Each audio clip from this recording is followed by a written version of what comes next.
Welcome to the Get Real with King Arthur show. So glad you're listening. So I'll put my crown on and begin talking. Now, I was a professor of literature, etc., and I've been trying to memorize great poetry. I have a hard time memorizing. People say I don't, but I do. And there are two great poems of the English Romantic period, which went from about 1795 to 1830, roughly, and two autobiographical poems. Fabulous, unbelievably fabulous poems. One, they're both nature poems, and they're both autobiographical. One is set in Tintern Abbey, which is quite a tourist attraction. The old abbey, deserted. You can walk through it on the Wye River, and you go up high above it and look down. And Wordsworth went with his sister Dorothy to visit it in 1798. We even know the date. The other is written by Percy Bysshe Shelley, and again, a beautiful setting in a field place in southern part of England, where he grew up in a beautiful country house with two small lakes around it. And both, interestingly enough, found the supernatural from nature. Now, I don't know about that, but let's hear what they have to say. If you have access on a computer to look at first lines written a few miles above Tintern Abbey. Well, Wordsworth, as I said before, this is close to nervous breakdowns poetry, and he found great help in nature, including a statement that a deep distress hath humanized my soul. Earlier on, he talks about how he just was crazy about nature, glad animal movements, running around. He said, I was like a madman. I just racing up hills by the lakes, by the rivers and whatnot. But a deep distress hath humanized my soul. Probably the disastrous time he spent in France, where he fathered an illegitimate child and was unable to bring the girl back to England because in the middle of the French Revolution. He could have lost his head in it, the revolution. And he said, there are other gifts. Not that wild ecstasy. And in one line it says, for I have learned to look on nature, not as in the days of thoughtless youth, but hearing often the still sad music of humanity. And I have felt a presence that disturbs me with the thought of higher joy. Notice, disturb and joy of something far more interfused, whose dwelling is the light of setting sun and the round ocean and the living air and in the mind of man and in the blue sky. And this is something that disturbs him with joy. And he said that it's the object of all thought.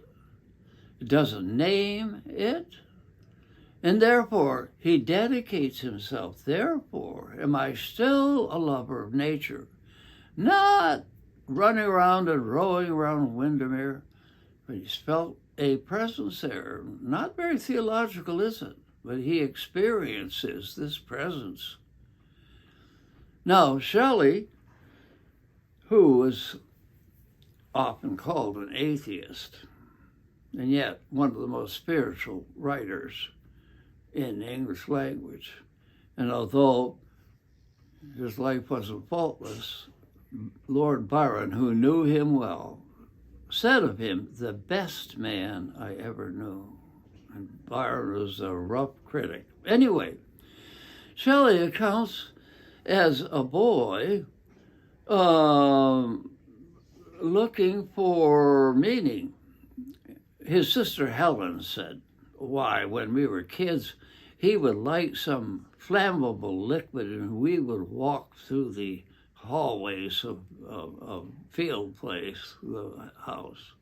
And he said, I called on the dead. I used all kinds of curses and blessings, but I wasn't heard. Nothing happened. I went into caves and into the forest. Nothing happened. I didn't experience anything. But then he said, in springtime, I saw the budding of the leaves in the tree, and suddenly thy spirit. Now, the name of the poem is Hymn to Intellectual Beauty. Notice it's thoughtful and it's beauty. What we would call God. And he said, on this beautiful spring morning, thy spirit fell on me. I shrieked and clasped my hand in ecstasy.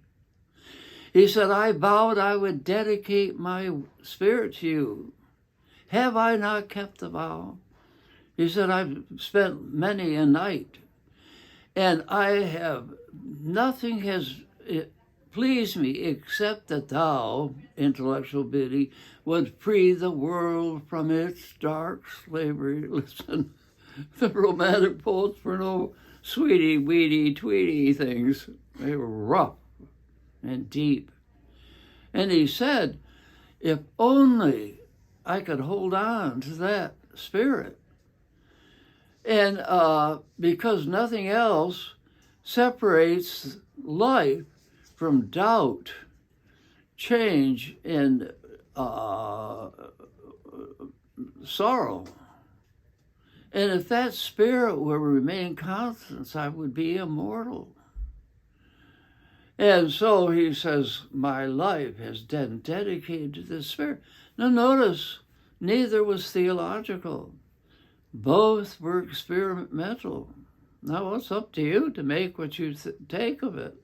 But to think they lack sincerity is unthinkable.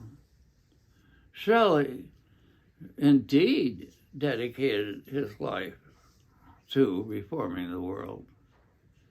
And Wordsworth indeed was a explorer and a promoter of the thought of nature and its power.